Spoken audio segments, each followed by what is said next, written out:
My name is Conrad, and I'm 30 years old. I work as a computer engineer, and recently I moved to a new house that I bought. I'm making a good living, and this was a gift to myself. It also was meant to be a symbol of turning a new page. At this age, still being a young adult, but at the same time, not so close to my early 20s anymore, I wanted to build a steady and happy life. Fortunately, fate was by my side. On one occasion, I was visiting a bookstore. I needed help in finding a specific title. I asked a young woman who was not only working there, but also the bookstore's owner. We ended up engaging in an interesting and pleasant conversation about the author, Carl Jung. And as I bought the book I was looking for, I couldn't resist inviting the pleasant and beautiful bookworm named Louise to go out with me. And it was my lucky day, because she accepted. The next Friday we went out to dinner, and then we decided to catch a jazz concert in a local bar. Soon enough, both me and Louise realised we had several things in common, and music taste was one of them. Except for the habit of smoking, however. I am a smoker, and Louise is not so fond of cigarettes. Fortunately, I only smoke 5 coffin nails a day, so not a serious deal breaker between us. Nevertheless, during the middle of the concert, I had to go outside and have a smoke. It was a pleasant night. There were a few more people enjoying their cigarettes as well. After a couple of minutes though, I got a phone call. It was precisely Louise. Louise? Is something wrong? I'll be there in no time. I couldn't hear her voice very well. The connection wasn't crisp, but still, I was able to make out the words. Conrad, something's wrong. I can't understand. Fading. In panic, I returned to the concert room as fast as I could.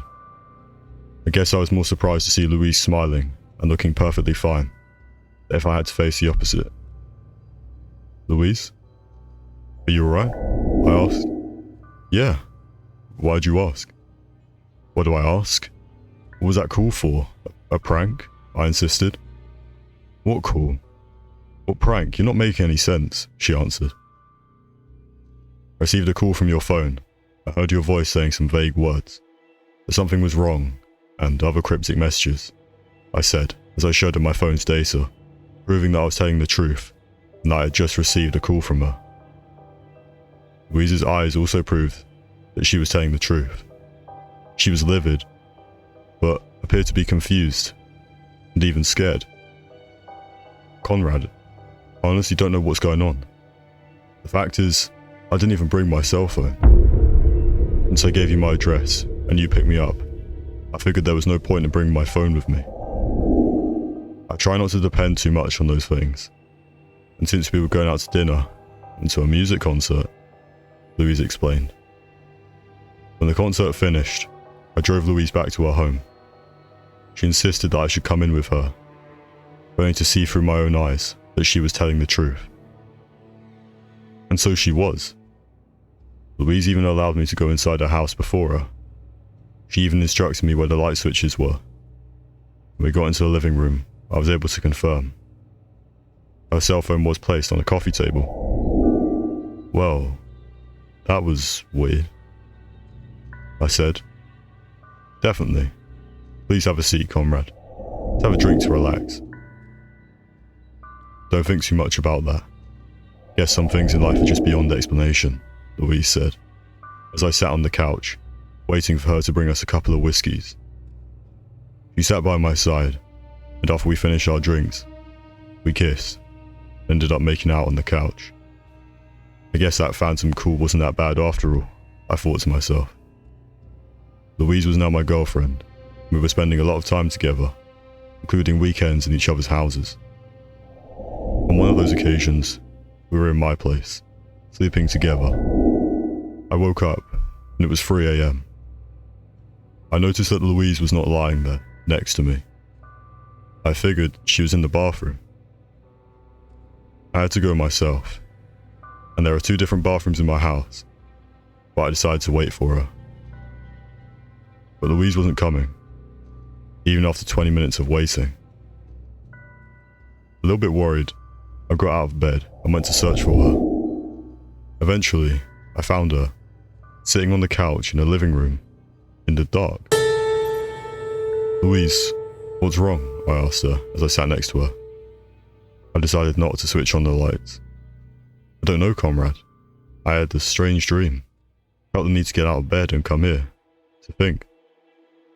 "Hold me, Conrad, will you?" she said. "Of course. Come here," I said as we hugged each other. And eventually, we fell asleep. Next day, Louise was gone. She was not in the house, and I tried to call her. In panic, I received the message that that number did not exist. I ran to the bookstore where she worked. Well, say that. Bookstore that she owned. It was closed. Not just temporarily closed. The whole place was empty. Had a big "for sale" sign, which appeared to be there for months already. There was a coffee shop nearby. I got there and asked about the bookstore. About Louise. A middle-aged man, coffee shop owner, gave me his answer.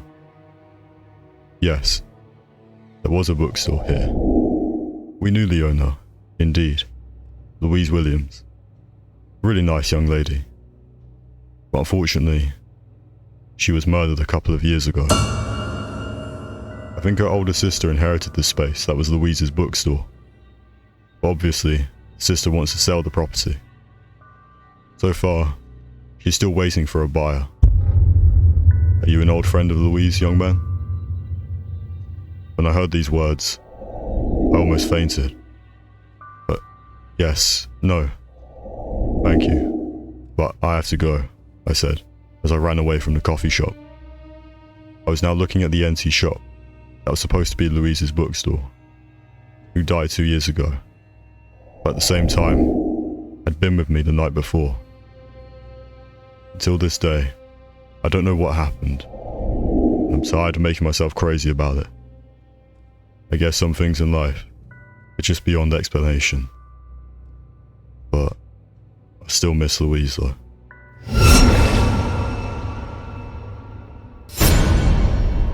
Subscribe today or